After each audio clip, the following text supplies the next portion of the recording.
Ini pesan mulia dari Nabi. Kalau amar ma'ruf nahi mungkar ditinggalkan oleh umat ini, doa kita tidak diterima oleh Allah, permintaan kita tidak diberi oleh Allah, dan saat kita minta tolong, Allah tidak akan menolong kita. Bismillahirrahmanirrahim. Assalamualaikum warahmatullahi wabarakatuh. Innal hamdalillah nahmaduhu wa nasta'inuhu wa nastaghfiruh wa na'udzu billahi min shururi anfusina wa min sayyiati a'malina. Man yahdihillahu fala mudilla lahu wa man yudlilhu fala hadiya lahu. Ashhadu an la ilaha illallah wahdahu la syarika lahu wa nashhadu anna Muhammadan abduhu wa rasuluh.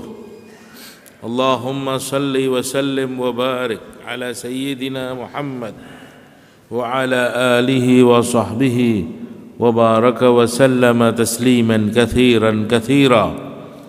Amma ba'du, faqad qala ta'ala a'udzu billahi minasy syaithanir rajim. Ya ayyuhalladzina amanu taqullaha haqqa tuqatih wa la tamutunna illa wa antum muslimun. Ma'asyiral muslimin wal muslimat rahimakumullah. Yang saya hormati dan saya muliakan Bapak Imam, para alim ulama, para masyaikh, Bapak pengurus masjid, tokoh masyarakat, orang tua kami, guru-guru kita semua, hadirin wal hadirat, yang insya Allah kedatangan kita ke rumah Allah yang mulia ini hanya semata-mata mengharapkan rahmat dan ridha Allah subhanahu wa ta'ala. Mudah-mudahan apa yang kita lakukan diterima oleh Allah subhanahu wa ta'ala dan menjadi datangnya kebaikan untuk diri kita, keluarga kita, dan umat manusia. Amin ya rabbal alamin. Bapak ibu saudara sekalian rahimakumullah, kita sebagai hamba Allah subhanahu wa ta'ala dan sebagai umat Nabi Muhammad sallallahu alaihi wasallam harus selalu berusaha untuk menyempurnakan iman yakin kita. Iman yakin kita kepada Allah ini harus kita upayakan setiap saat. Hari-hari kita harus berusaha bagaimana iman yakin kita ini bertambah. Kita harus yakin atas kebesaran Allah. Kita harus yakin atas kekuasaan Allah. Kita harus yakin atas kekayaan Allah. Innallaha ala kulli syai'in qadir. Sesungguhnya Allah subhanahu wa ta'ala itu berkuasa atas segala sesuatu, berkehendak atas segala sesuatu. Kekuasaan Allah mutlak. Kemampuan Allah tidak bisa dibatalkan. Wa ma tasyauna illa ayyasha Allah. Kehendak Allah itulah yang akan terjadi. Innama amruhu idza arada syai'an ay yaqula lahu kun fayakun. Sesungguhnya keputusan Allah subhanahu wa ta'ala, apabila Allah menghendaki sesuatu, Allah katakan jadi, jadilah sesuatu itu. Ini keyakinan yang harus masuk ke dalam hati kita atas kebesaran Allah, keagungan Allah, kekuasaan Allah. Supaya apa? Supaya kita ini mau berserah diri kepada Allah. Kalau kita ini sudah yakin atas kebesaran Allah, keagungan Allah, maka kita ini pasti akan minta tolong kepada Allah. Kita ini pasti akan berserah diri kepada Allah. Kita ini pasti akan merasa lemah dan bertadarruk kepada Allah. Kenapa? Karena kita tahu, kita yakin bahwa yang maha mampu adalah Allah, yang maha besar adalah Allah, yang bisa memberikan, menunaikan hajat kita adalah Allah, yang mampu menolong kita, menyelesaikan masalah kita adalah Allah. Ketika kita mengenal Allah, maka pasti kita akan bersandar kepada Allah, pasti akan mengemis kepada Allah, minta tolong kepada Allah. Idza sa'alta fas'alillah wa idza ista'anta fasta'in billah. Kalau kamu minta, mintalah hanya kepada Allah, karena yang mampu memberi kamu hanya Allah. Makhluk lemah, Allah yang mampu. Makhluk miskin, Allah yang kaya. Wa idza sta'anta fasta'in billah. Kalau kamu minta tolong, minta tolonglah hanya kepada Allah. Iyyaka na'budu wa iyyaka nasta'in. Hanya kepadamu kami menyembah dan hanya kepadamu kami minta pertolongan. Artinya apa? Ayat tersebut mengajarkan kepada kita bahwa dalam segala aspek kehidupan kita harus kita minta tolong kepada Allah. Karena seluruh rangkaian kehidupan manusia itu adalah ibadah. Wa ma khalaqtul jinna wal insa illa liya'budun. Aku tidak ciptakan jin dan manusia kecuali untuk beribadah kepada Allah.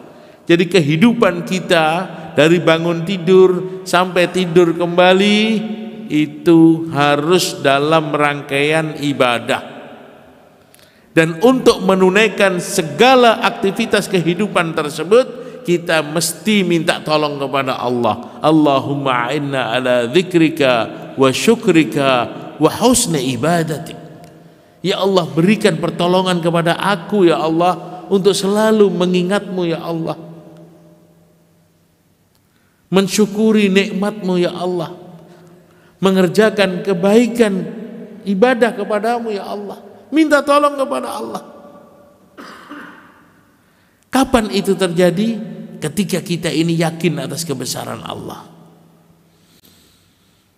Namun hari ini banyak di antara kita yang di dalam hati kita tidak ada lagi kebesaran Allah.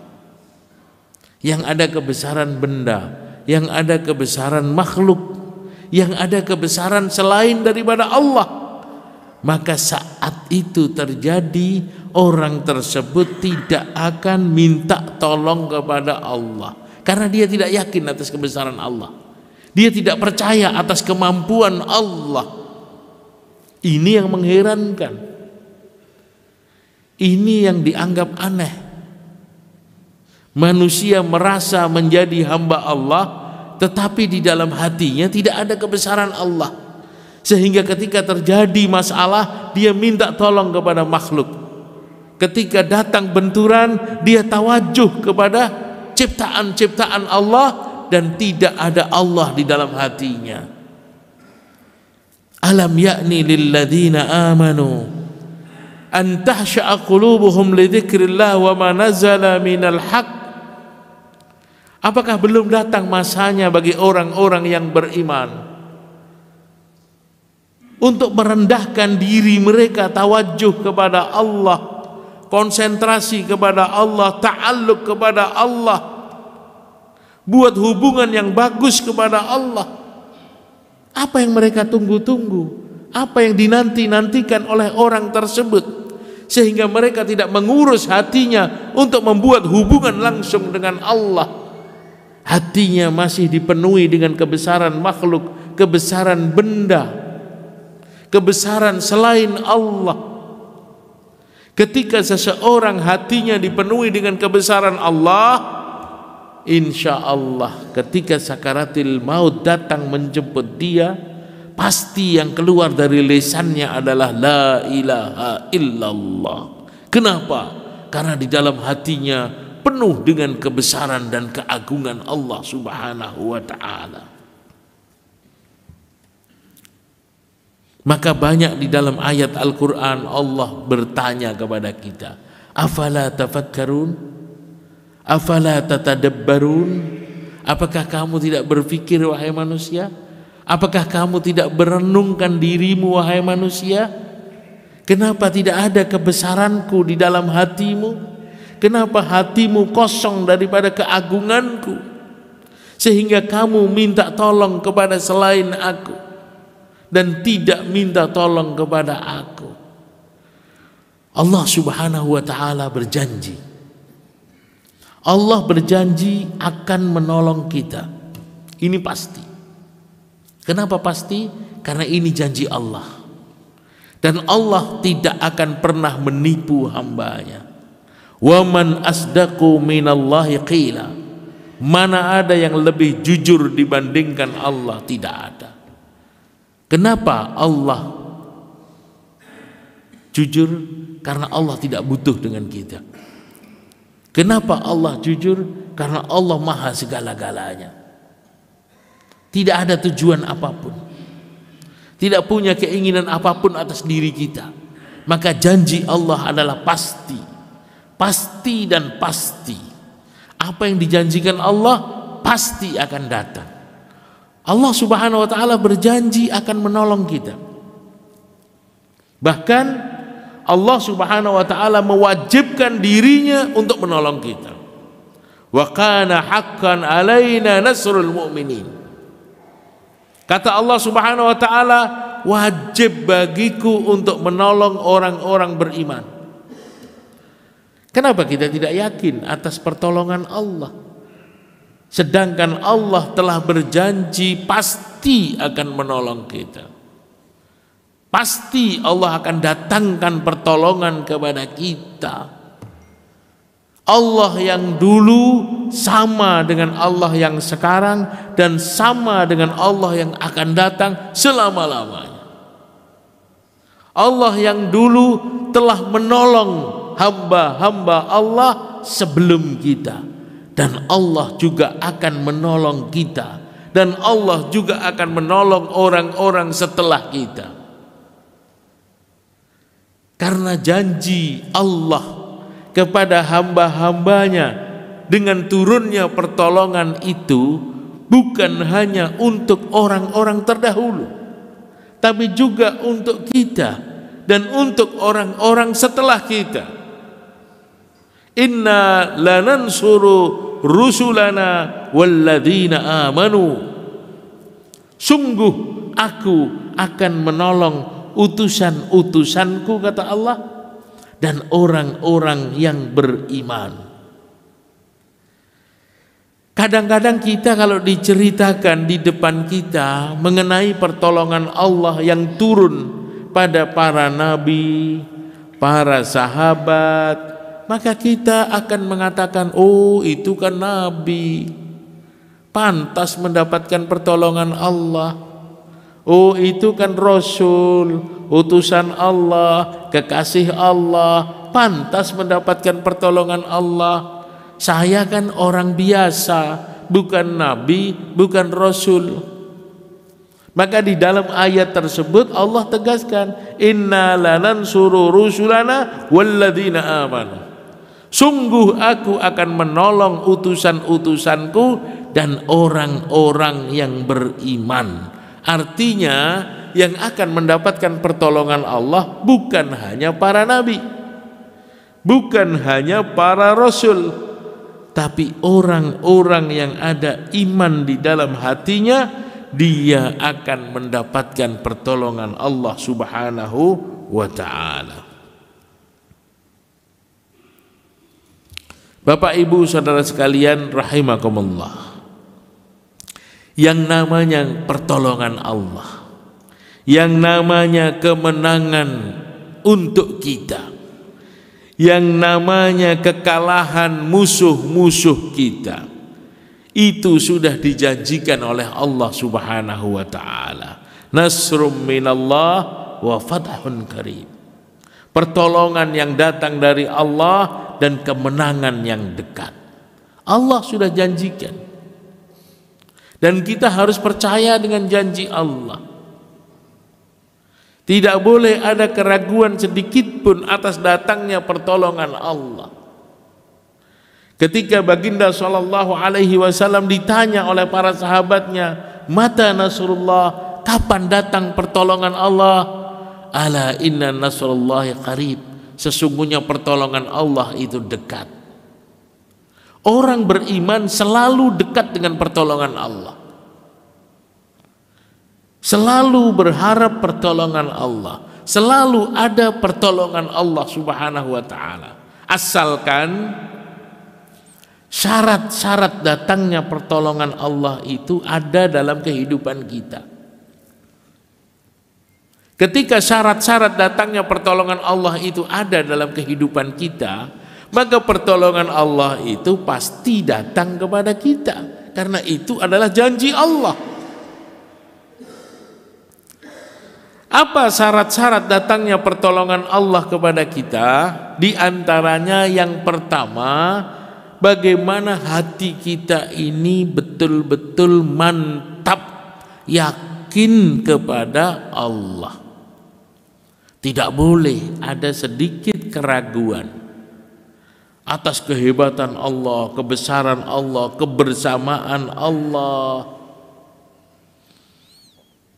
Ketika hati kita ini tawajuh kepada Allah, ta'alluq kepada Allah, maka saat itu akan datang pertolongan Allah di depan kita.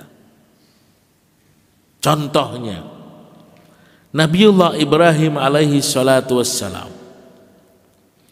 ketika dia dimusuhi oleh Raja Namrud yang sombong, yang mengaku dirinya sebagai Tuhan, Nabiullah Ibrahim berdakwah kepada Namrud, mengajak Namrud untuk menyembah Allah. Maka si Namrud tidak mau karena dia merasa dirinya Tuhan. Akhirnya diputuskan oleh si Namrud, dia akan membakar Ibrahim alaihi salatu wassalam. Kayu bakarnya saja dikumpulkan dalam waktu yang cukup lama, karena dia ingin mengadakan acara besar atas pembakaran Nabiullah Ibrahim alaihissalatu wassalam, sehingga dia ingin api yang dikobarkan itu besar, sehingga untuk melemparkan Nabiullah Ibrahim ke tengah-tengah kobaran api tidak bisa dilemparkan dengan tangan, harus dilemparkan dengan alat.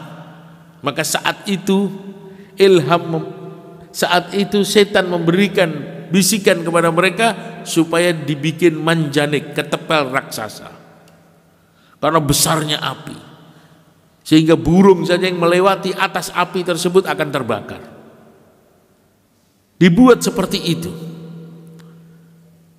Maka dilemparkanlah Nabiullah Ibrahim di tengah-tengah kobaran api.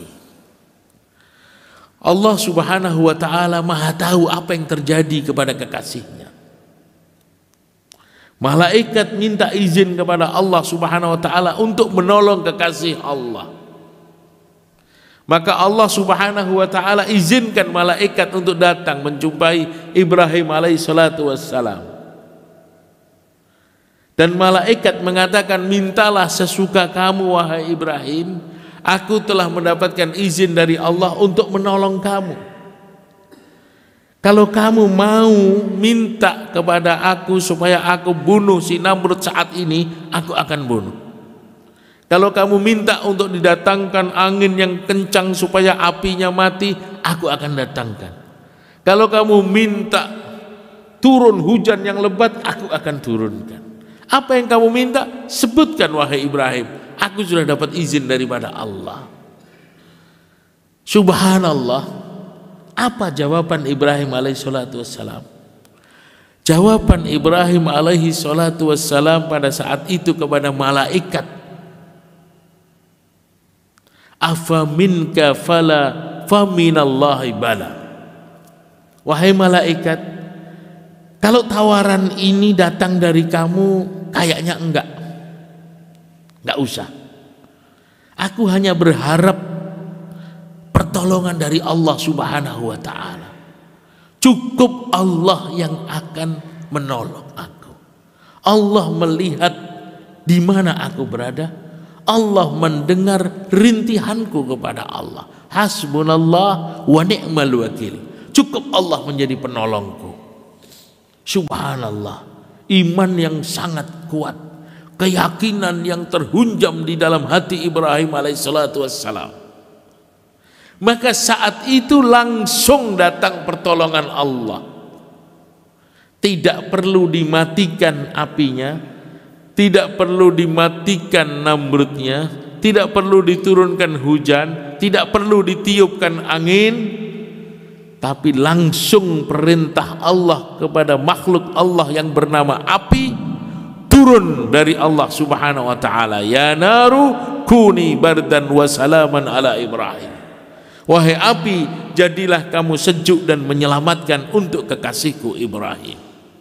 Apinya masih berkobar, warnanya masih merah, tapi sifat membakar api sudah dicabut oleh Allah. Sifat membakar api sudah diganti oleh Allah menjadi sejuk dan menyelamatkan bagi Ibrahim. Sehingga besi-besi yang mengikat Ibrahim hancur lebur dimakan oleh api.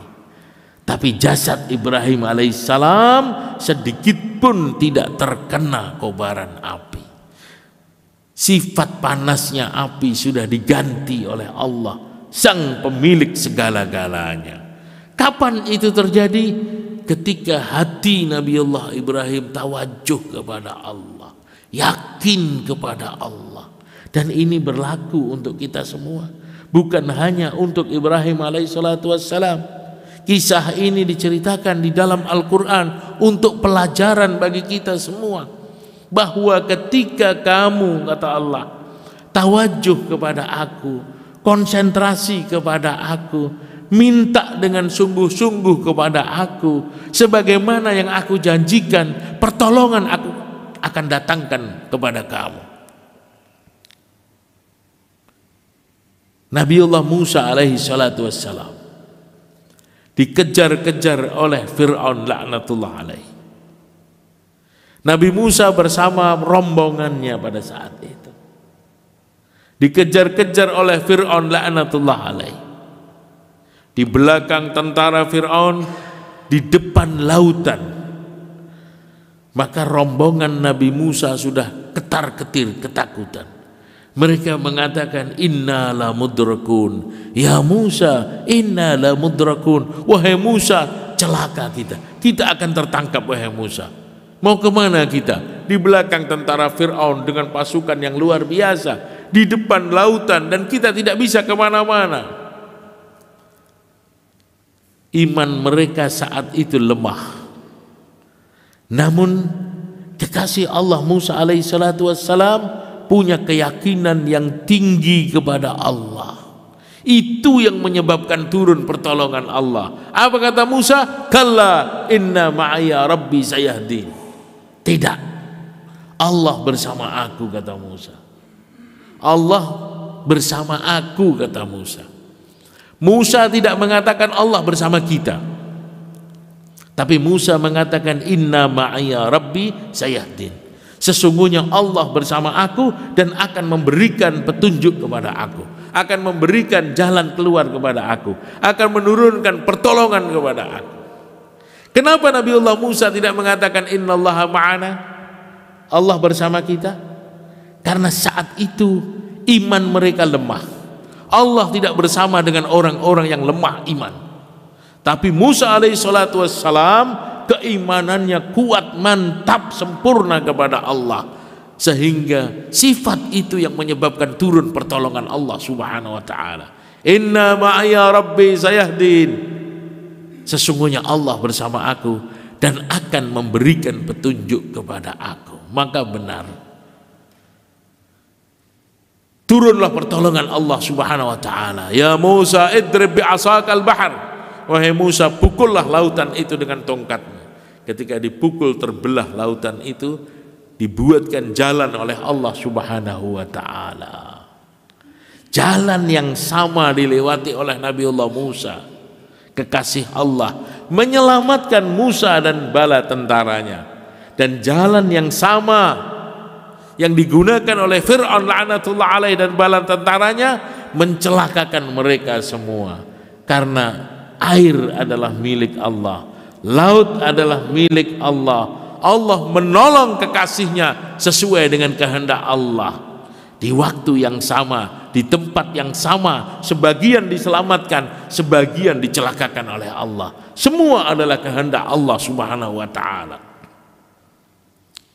Beda kisah dengan apa yang terjadi kepada Nabi SAW bersama kekasihnya Sayyidina Abu Bakar As-Siddiq radhiyallahu anhu. Ketika Nabi SAW dikejar-kejar oleh musyrikin Quraisy dan mereka sepakat akan membunuh Nabi SAW, Allah Subhanahu wa ta'ala perintahkan Nabi untuk berhijrah pada malam hari itu. Maka berangkatlah Nabi SAW bersama kekasihnya, mertuanya Sayyidina Abu Bakar As-Siddiq radhiyallahu anhu. Sayyidina Ali karramallahu wajhah diperintahkan untuk tidur di tempat tidur Nabi SAW. Tapi Sayyidina Ali yakin bahwa dia tidak akan mati. Kenapa yakin? Karena Nabi mengatakan kepada dia, wahai Ali, tidurlah kamu di tempat tidurku dan nanti kamu akan berjumpa aku di Madinah Munawwarah. Sayyidina Ali yakin atas perkataan Nabi bahwa dia tidak akan mati sampai dia berjumpa Nabi SAW. Padahal apa yang dilakukan oleh Sayyidina Ali ini sesuatu yang luar biasa. Semua orang tahu bahwa malam itu Nabi sedang dikepung, Nabi sedang dikeroyok, Nabi akan dibunuh. Tapi dengan pulasnya Sayyidina Ali tidur karena dia yakin dia akan berjumpa kepada Nabi SAW di Madinah Munawwarah. Berangkatlah Sayyidina Abu Bakar As-Siddiq bersama Nabi SAW berhijrah, mampir ke sebuah gua Sur. Saat itu orang-orang Quraisy tidak terima melihat kejadian yang terjadi ketika mereka mendatangi rumah Nabi SAW. Ternyata yang tidur itu Sayyidina Ali. Mereka mengintip, dilihat, oh masih ada yang tidur, masih ada yang tidur. Begitu dibuka selimutnya ternyata bukan Nabi SAW. Mereka kejar, cari di mana Nabi. Ketika baginda SAW berada di dalam gua dengan sahabatnya Sayyidina Abu Bakar As-Siddiq radhiyallahu anhu, pasukan Quraisy dengan membawa orang ahli pencari jejak sampai ke bibir gua tersebut, sampai ke depan pintu gua tersebut. Sehingga saat itu Sayyidina Abu Bakar As-Siddiq radhiyallahu anhu khawatir atas keselamatan Nabi SAW. Bukan keselamatan dia yang dia khawatirkan, tapi keselamatan Nabi SAW.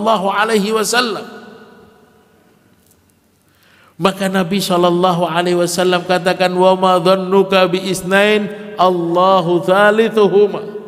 Wahai Abu Bakar, jangan kamu sangka kita ini hanya berdua. Allah bersama kita. Allah bersama kita. La tahzan innallaha ma'ana. Jangan sedih, Allah bersama kita. Itu bedanya kalimat Nabiullah Musa alaihissalam dengan kalimat Nabi Muhammad SAW. Nabi Musa mengatakan Allah bersama saya karena iman umatnya pada saat itu lemah. Nabi mengatakan Allah bersama kita karena imannya Nabi dan imannya Abu Bakar As-Siddiq sama-sama kuat. Allah bersama mereka, bukan kita berdua, tapi kita bertiga bersama Allah Subhanahu wa ta'ala. Maka Allah tutupi lubang gua tersebut dengan sarang laba-laba, sehingga mereka yakin tidak mungkin ada manusia di dalam gua ini karena ada sarang laba-laba di depan pintu gua. Itulah pertolongan Allah yang datang di saat-saat yang genting, di saat-saat yang dibutuhkan, saat seorang hamba betul-betul tawajuh dan ta'alluq kepada Allah Subhanahu wa ta'ala. Bagaimana ketika terjadi perang Badar? Jumlah umat Islam sedikit, hanya 313, melawan musuh yang luar biasa 3 kali lipat, dengan pasukan yang hebat, tentara yang banyak, kendaraan yang lengkap. Maka pada saat itu Nabi SAW betul-betul tawajuh kepada Allah. Nabi sujud, sholat, minta kepada Allah.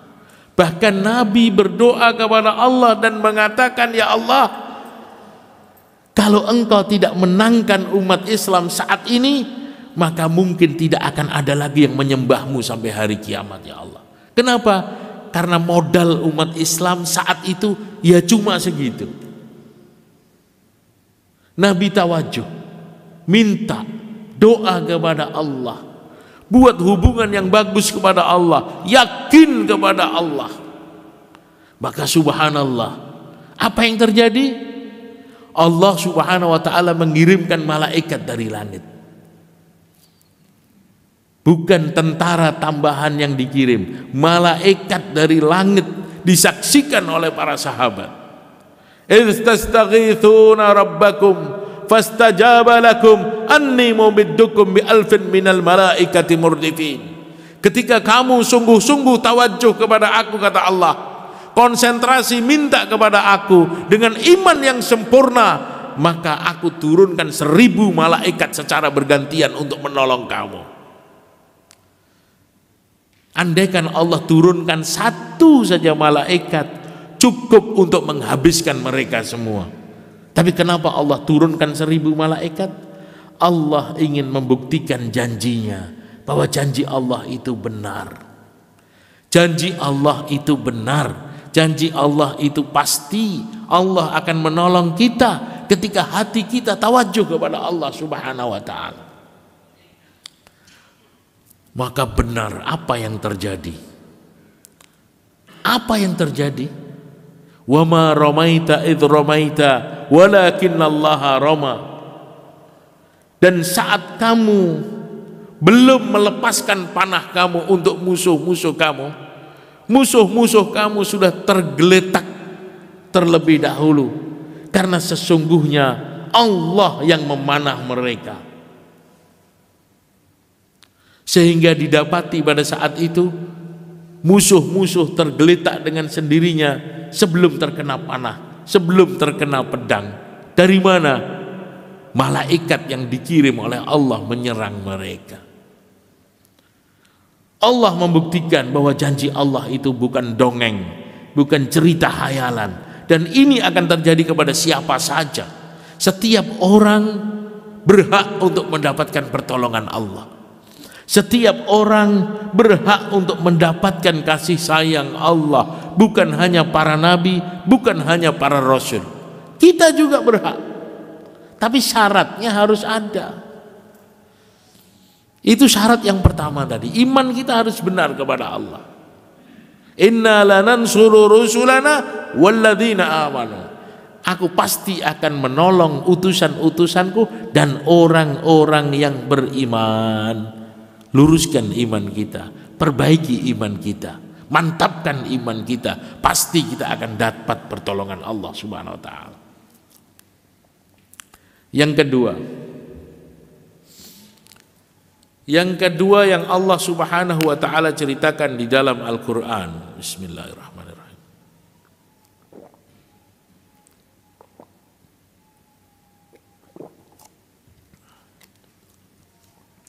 Yang Allah Subhanahu wa ta'ala ceritakan di dalam Al-Quran bagaimana turun pertolongan Allah, yaitu dengan kita membantu agama Allah. In tansurullah yansurkum wa yusabbit aqdamakum. Kalau kamu bantu agama Allah, maka kamu akan dibantu oleh Allah. Kalau kamu tolong agama Allah, kamu akan ditolong oleh Allah. Ini janji Allah di dalam Al-Quran. Hari ini kita membutuhkan pertolongan Allah. Hari ini Yang kita butuhkan adalah pertolongan Allah. Kita tidak akan mampu mengalahkan musuh-musuh kita tanpa pertolongan Allah.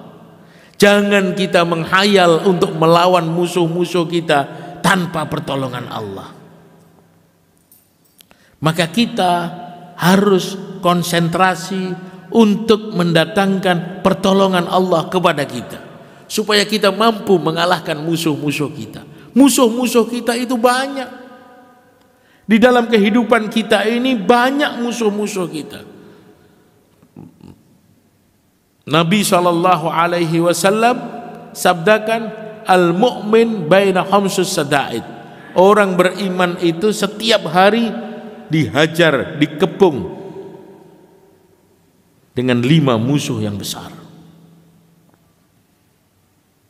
Ya, musuh kita itu banyak. Nanti dalam lain kesempatan saya akan ceritakan siapa 5 musuh kita yang besar ini. Artinya untuk mengalahkan musuh-musuh kita yang banyak ini, kita perlu pertolongan Allah Subhanahu wa taala. Karena ketika datang pertolongan Allah, tidak ada yang bisa mengalahkan kita. Yansurkumullah fala ghaliba lakum wa iyahdhulkum faman dalladzi yansurukum min ba'di. Ketika datang pertolongan Allah, tidak ada yang bisa mengalahkan kamu.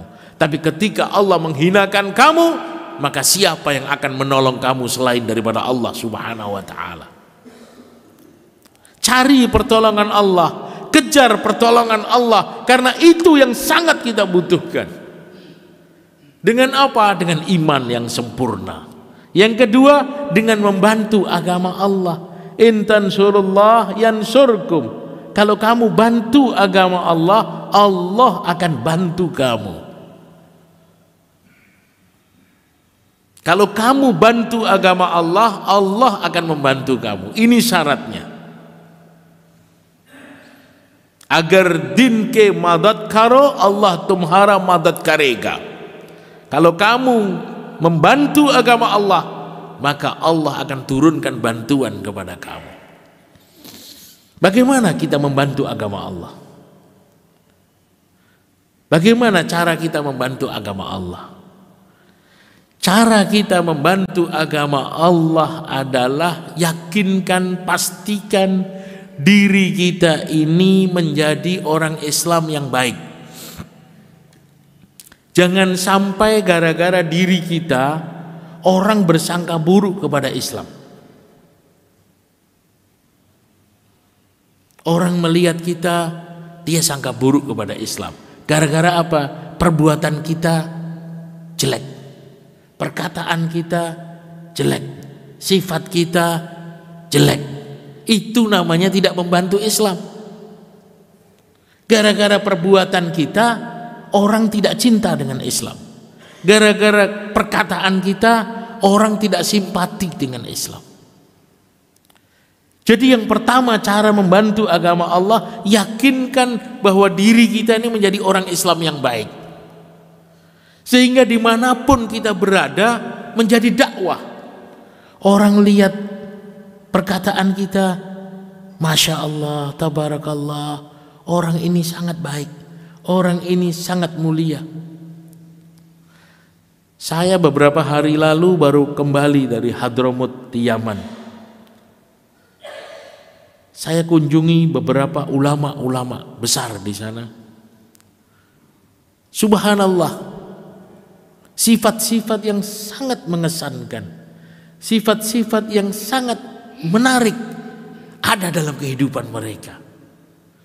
Walaupun suasana dan keadaan sangat sederhana sekali di Tarim, di Yaman khususnya, tapi kepribadian ulama di sana, subhanallah, memiliki akhlak yang mulia, sifat-sifat yang unggul, kepribadian yang baik. Maka ketika kita ingin membantu agama Allah, pastikan diri kita ini menjadi orang Islam yang baik. Seperti zaman sahabat Nabi Muhammad SAW. Ketika mereka berdakwah, nggak banyak bicara. Mereka mengatakan kunu mislana, jadilah kamu seperti kami. Diri mereka menjadi percontohan. Jalan mereka menjadi percontohan, jual beli mereka menjadi percontohan, sehingga banyak orang-orang masuk Islam karena melihat jual beli para sahabat, perdagangan para sahabat, tidurnya para sahabat, makannya para sahabat, jalannya para sahabat. Tawanan-tawanan perang diikat di pinggir masjid, paling lama 3 hari, bergetar-getar hatinya, tidak tahan dalam kekufurannya, ingin cepat-cepat masuk Islam. Kenapa? Melihat manisnya akhlak umat Islam pada saat itu. Itu namanya dakwah bilhal, dakwah dengan suasana dan keadaan. Apakah cukup dengan cara seperti itu? Tidak. Tetap kita harus menyampaikan supaya betul-betul Allah menganggap kita ini seorang dai. Akan turun pertolongan Allah kepada kita. Bukan hanya cukup kita berakhlak yang baik kemudian kita diam saja, tidak. Tetap harus mengajak. Man ra'a minkum munkaran falyughayyirhu biyadihi wa illam yastati' fa bilisanihi wa illam yastati' fa biqalbihi wa dzalika ad'aful iman. Kalau kamu melihat kemungkaran di depan mata kamu, kamu cegah dengan tangan kamu. Kamu punya kekuasaan, gunakan kekuasaan kamu untuk buat kebaikan dan menyingkirkan kemungkaran. Mumpung kamu masih jadi pejabat. Nggak mampu, nggak punya kekuatan, nggak punya jabatan, gunakan lisan kamu, bicara. Nggak berani juga menggunakan lisan, gunakan hati kamu, gunakan doa kamu. Yang penting harus ada risau, harus ada fikir. Risau atas apa? Risau atas keadaan manusia. Bagaimana manusia ini taat kepada Allah, bagaimana manusia ini masuk ke rumah Allah, bagaimana manusia membaca firman Allah. Suatu hari Nabi SAW masuk ke rumah. Istrinya Aisyah radhiyallahu anha melihat raut wajah Nabi berbeda. Nabi dalam keadaan serius, Nabi dalam keadaan sedih. Nabi tidak bicara kepada siapapun. Tiba-tiba masuk ke rumah, wudu dari rumah, setelah wudu keluar lagi.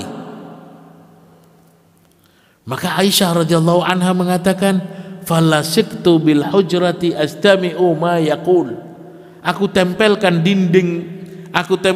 telingaku di dinding kamarku untuk mendengarkan apa yang disabdakan oleh Nabi SAW dalam keadaan serius. Rumah Nabi berdempetan dengan masjid. Apa yang disabdakan oleh Nabi terdengar dari rumah Nabi.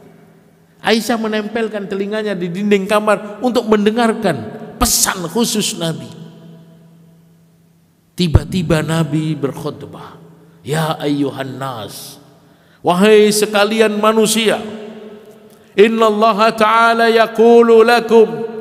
Sesungguhnya Allah Subhanahu wa taala berfirman kepada kalian semua. Itu namanya hadis qudsi. Firman Allah, redaksinya dari Nabi SAW. Apa kata Nabi? Muru bil ma'ruf wanhau 'anil munkar. Ajak orang berbuat baik dan cegah mereka dari kemungkaran. Qabla an tad'u fala ujiba lakum.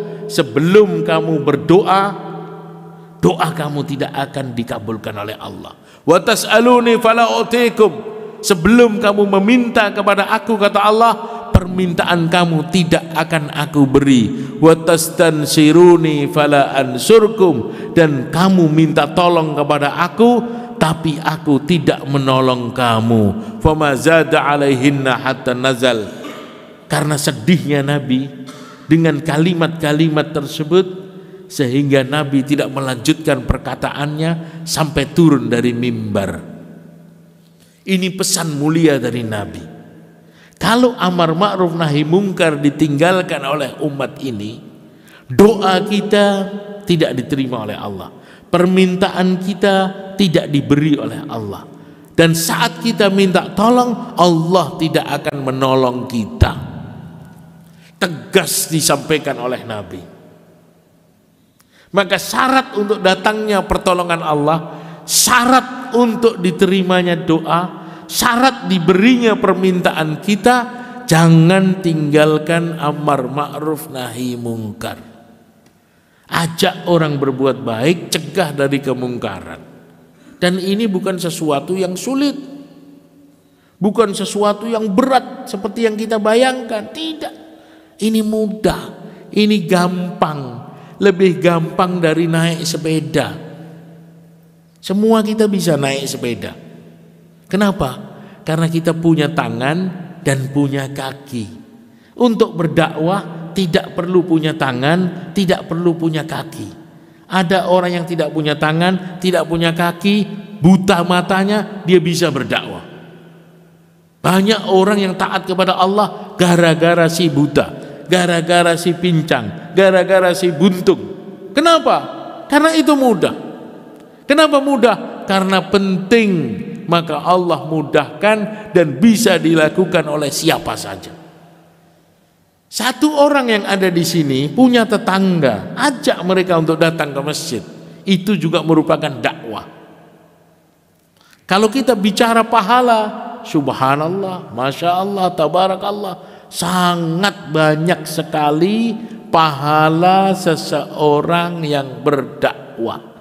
Bahkan ketika orang itu mati, dia akan terkejut-kejut.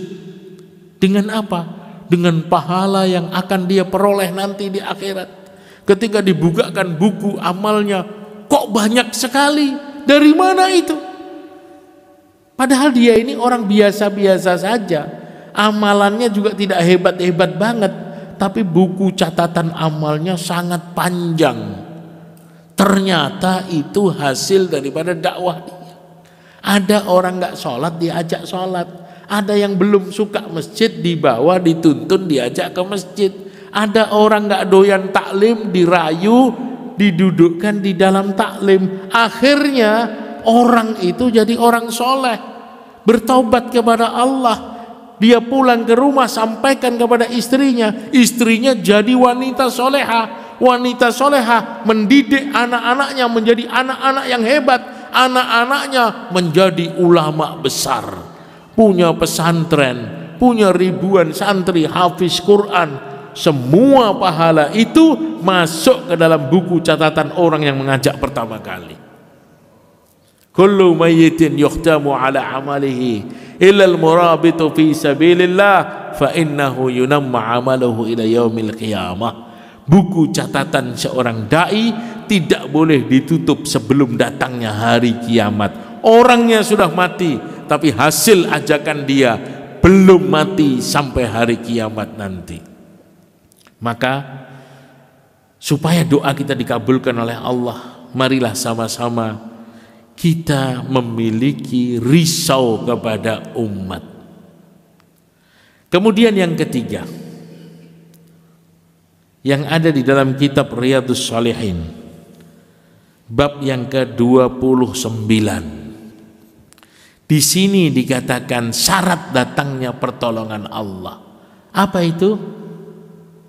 Man kana fi hajati akhihi kana Allahu fi hajatihi.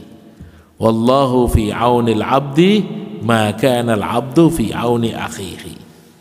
Saya bacakan satu hadis saja.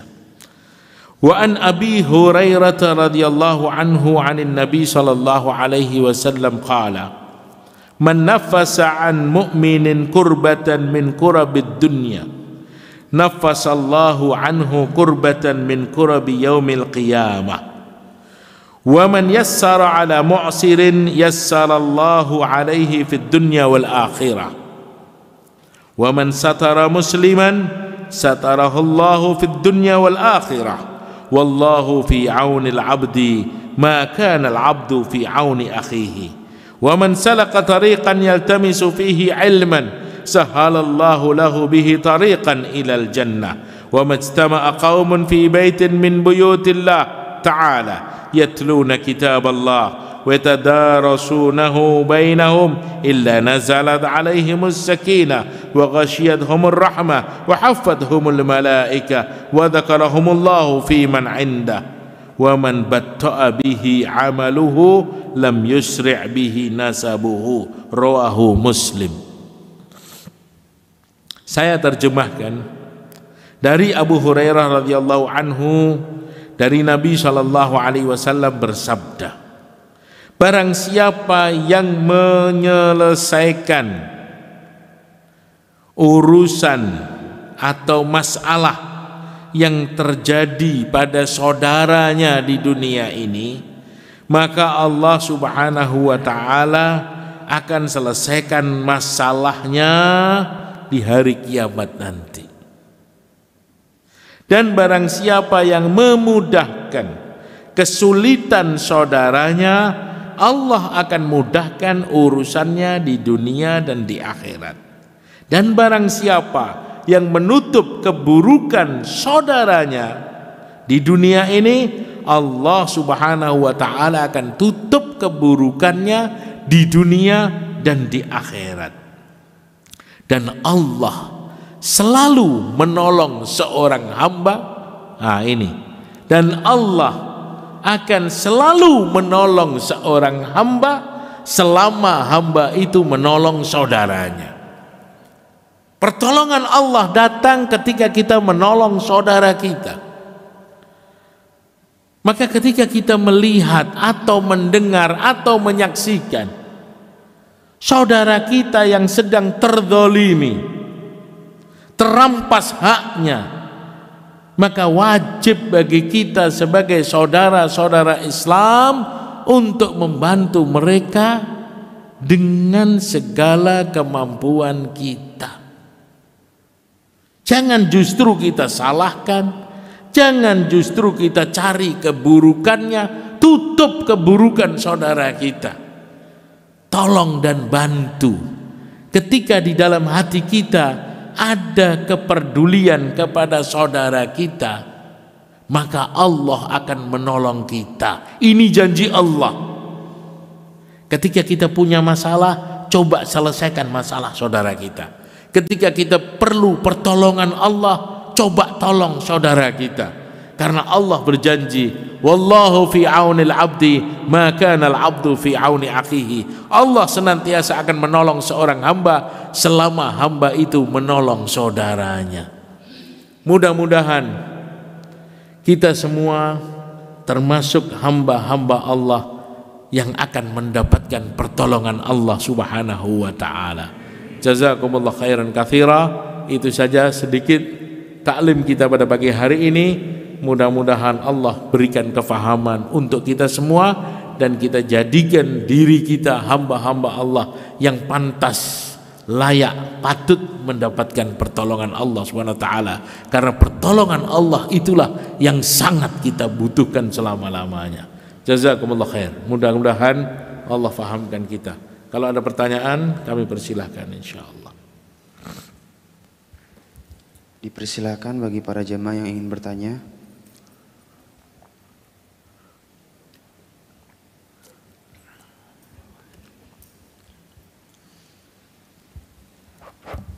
Assalamualaikum warahmatullahi wabarakatuh. Waalaikumsalam warahmatullahi wabarakatuh. Semoga Allah selalu merahmati Syekh dan keluarga dan merahmati seluruh majelis di masjid ini.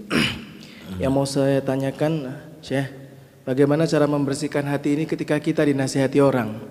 Karena biasanya kita ini kalau dinasihati orang itu selalu melihat kualitas orang yang menasihati, seperti itu, Syekh. Seperti misalnya, ayo kita sholat, ayo kita kajian, tapi saya melihat orang itu ternyata tidak melakukan apa yang disampaikan gitu, seperti itu. Nah, bagaimana kita bisa membersihkan hati ini supaya kita bisa ikhlas menerima nasihat orang? Masya Allah. Jazakallah khair. Ya benar. Kita ini harus yakin bahwa orang itu datang diutus oleh Allah. Orang itu datang dikirim oleh Allah. Dia tidak akan mampu datang sendiri tanpa kehendak Allah. Jadi hakikatnya orang yang datang untuk menasihatin kita itu utusan Allah, dikirim oleh Allah. Allah sayang dengan kita. Banyak sekali sifat-sifat seseorang yang kita bisa ambil pelajaran untuk memperbaiki kita. Maka Nabi SAW bersabda, "An-nasu ma'adin kama'adinidz zahabi wal fiddah."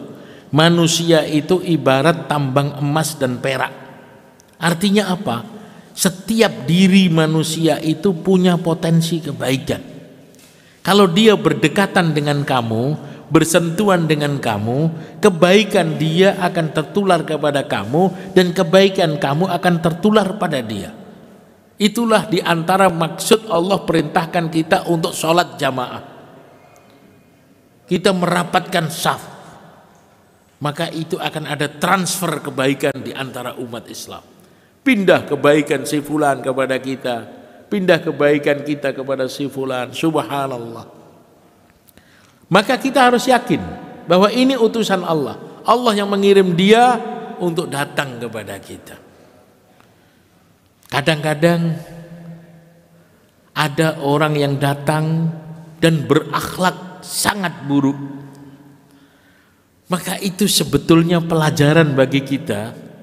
Kita belajar akhlak yang mulia dari orang yang berakhlak buruk. Apapun yang datang kepada kita, kita jadikan pelajaran yang baik untuk diri kita. Apalagi orang itu datang untuk menasehati kita. Maka insya Allah kita dengarkan apa yang dia sampaikan. Tetapi kalau dia memberikan fatwa, hukum ahkam daripada Islam, dan dia bukan seorang ulama, dikhawatirkan fatwanya salah dan keliru, ya itu yang kita tidak boleh telan mentah-mentah. Tapi kalau dia sekedar bicara dan mengajak kita untuk kebaikan, maka saya kira itu merupakan kebaikan yang harus kita dengar. Karena kebaikan itu akan datang dari mana saja untuk memperbaiki diri kita. Maka kita sangka baik. Kita sangka baik dan kita terus alladzina yastami'una al-qaula wa yattabi'una ahsanah ulaika hadahumullah. Orang-orang yang mau mendengarkan perkataan yang baik dan mengikuti kebaikan tersebut, itulah orang-orang yang dapat hidayah dari Allah. Jadi tandanya orang dapat hidayah mau mendengarkan nasihat dari siapapun nasihat itu. Jazakumullah khair. Ada lagi? Ya, silakan. Itu tuh.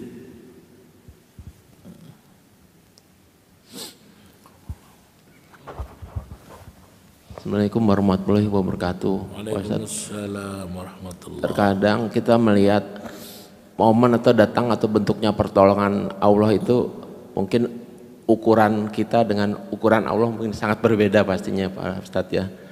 Nah, bagaimana tentunya walaupun pertolongan Allah itu belum datang ya kita juga harus berpikir positif ya Pak Ustadz. Nah sekarang bagaimana kita berpikir positif selama pertolongan Allah itu memang belum kita rasakan seperti itu ya, contoh atau bukan kita ya, mungkin kalau kita melihat kasus apalagi sekarang ya contohnya kondisi-kondisi di Palestina atau Gaza itu, kalau ukuran kita kelihatannya kan udah sangat perlu banget pertolongan itu datang seperti itu. Tapi kadang-kadang ya ada tampaknya kok belum ada pertolongan atau dan sebagainya. Itu bagaimana kita mensikapi atau selalu berpikir positif. Kita sudah berdoa, terus juga mungkin sudah meyakini sudah membantu agama Allah, tapi pertolongan itu untuk ukuran manusia belum kunjung datang. Bagaimana kita tetap bersikap positif. Assalamualaikum warahmatullahi wabarakatuh. Waalaikumsalam warahmatullahi wabarakatuh.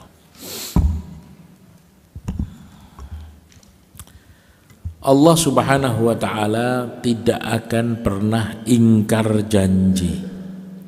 Ketika syarat-syarat tersebut ada dalam kehidupan kita, pasti dan pasti akan datang pertolongan Allah Subhanahu wa ta'ala. Bagi orang yang punya masalah, pertolongan pertama yang Allah Subhanahu wa ta'ala turunkan kepada mereka adalah kemampuan kita menghadapi masalah tersebut. Karena hakikatnya kita ini tidak mampu menghadapi masalah. Kita tidak akan pernah kuat menghadapi masalah. Maka pertama kali Allah berikan pertolongan kepada kita berupa kemampuan kita untuk menghadapi masalah.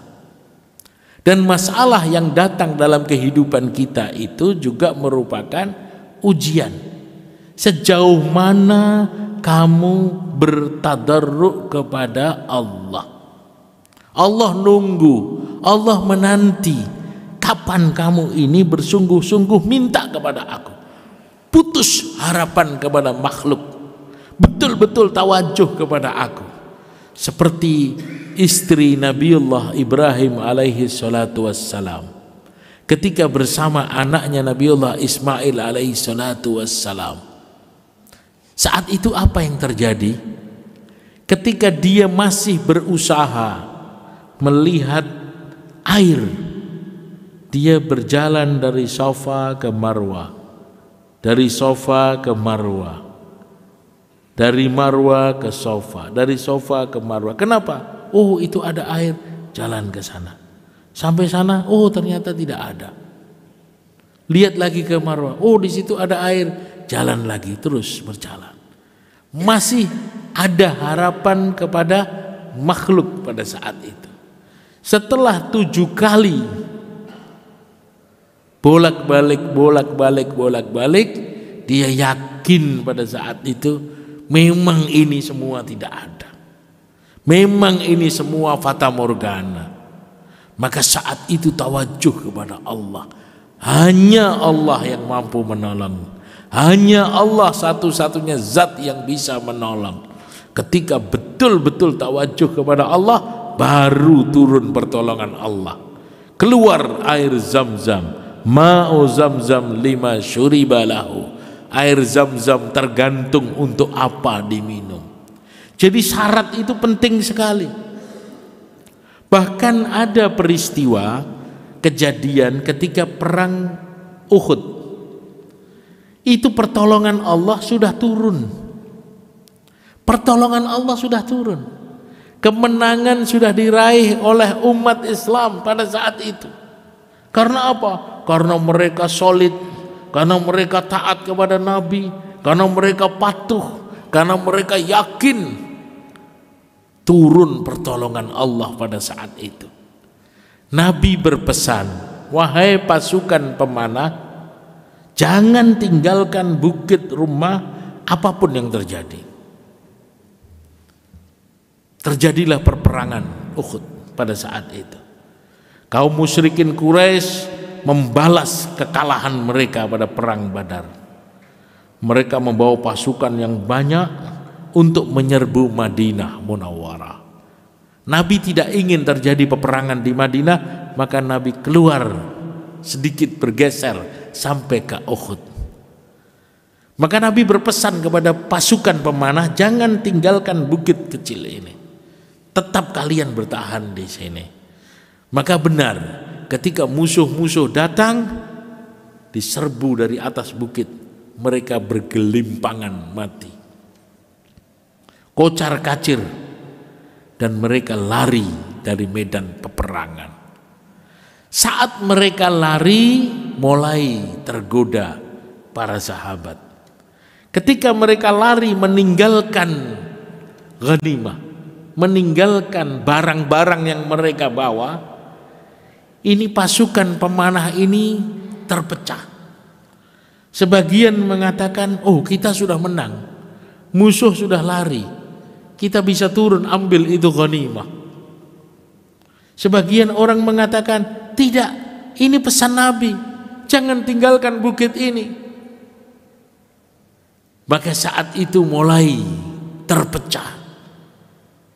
Sehingga di dalam Al-Quran Allah subhanahu wa ta'ala firmankan, walaqad sadaqakumullahu wa'dah idh tahussunahum bi'idhnih hatta idza fashiltum wa tanaza'tum fil amri wa 'asaitum min ba'di ma arakum ma tuhibbun minkum man yuridu dunya wa minkum man yuridul akhirah thumma sarafakum anhum liyabtaliyakum wa laqad 'afa 'ankum wallahu dzu fadlin 'alal mu'minin. Jadi ayat ini Allah Subhanahu wa taala mengatakan tadinya kamu sudah menang karena Allah telah menjanjikan kemenangan kepada kamu. Tapi kamu saat itu pecah. Tidak satu hati.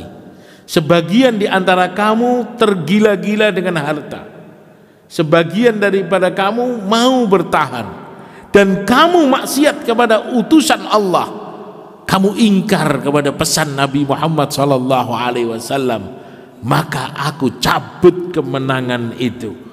Aku jadikan kamu kalah pada saat ini dan aku telah memaafkan kamu, kata Allah. Siapa yang memenangkan? Allah. Siapa yang mengalahkan? Allah. Siapa yang memaafkan? Allah Subhanahu wa taala. Ini pelajaran yang sangat penting buat kita.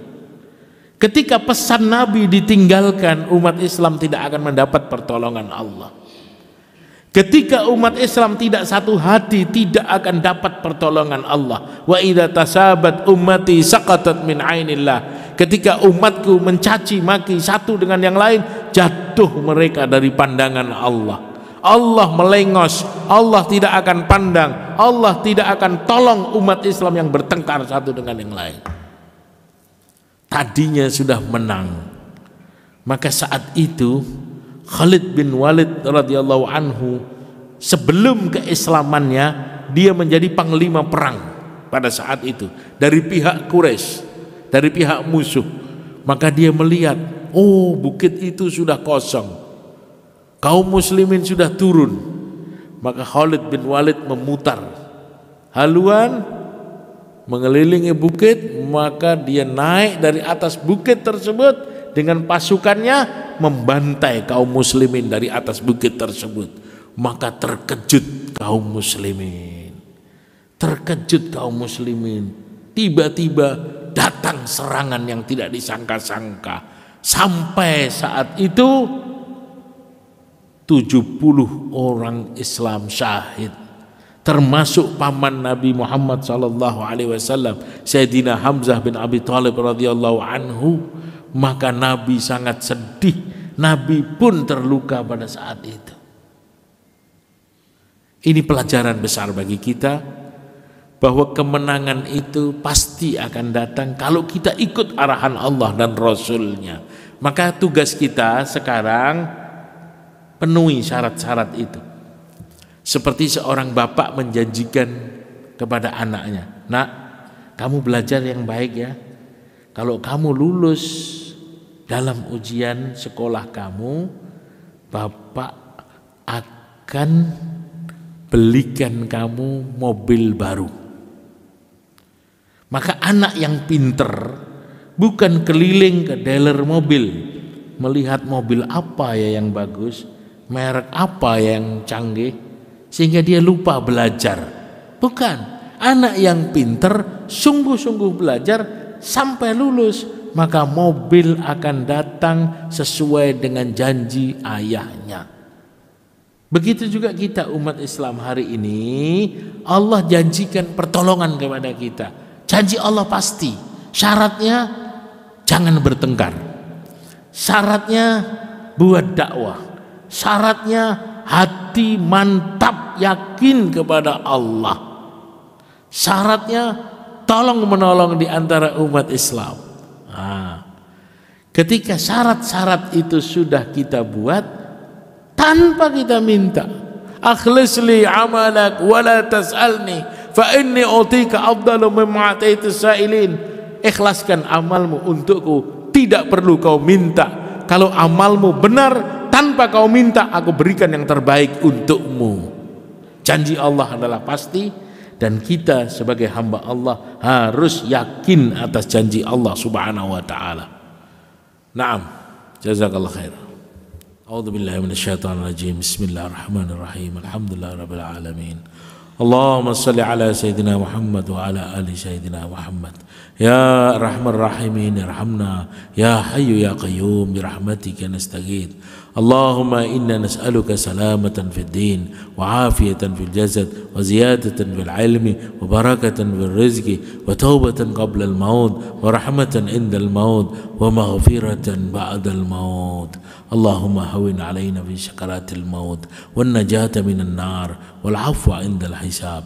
ربنا هب لنا من أزواجنا وذريتنا قرة أعين واجعلنا للمتقين إماما. ربنا لا تزغ قلوبنا بعد إذ هديتنا وهب لنا من لدنك رحمة إنك أنت الوهاب.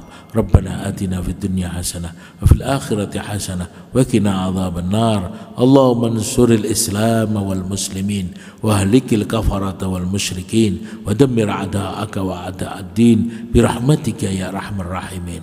وصلى الله على سيدنا محمد خير خلقه وعلى آله وصحبه وبارك وسلم.